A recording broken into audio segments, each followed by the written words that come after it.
Okay, so we have all of the holes marked out, and now we're working on the shape of the green. And again, you can't see where your spray painted lines are underneath, and so what we're going to do is, you can see where I was drawing it with the chalk. And it's a good idea to step back off what you drew occasionally, just to kind of get a better idea to see if your lines are straight, or you know, if there's any little hitches or anything in here. So I actually drew in too close on this one, but that's okay, because the chalk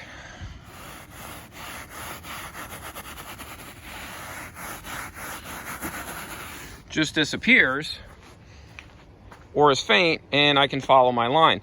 So this allows you to draw and redraw several times. You can do this with the customer present, and you can talk about any of the shapes or anything. If you want to have it undulate a little bit more, if you don't like any of the lines. So we're going to clean this one up down here. You can see it jogs out a little bit, and I'm not particularly fond of this little curve right here. But again, do this in chalk, do it as many times as you need to. Important tip though, again, wear your socks, but important tip, that if it rains or gets wet or moist, all of this goes away, completely disappears. So if you're trying to beat the weather, try to get this drawn and cut prior to any rain. Otherwise, everything that you marked will disappear.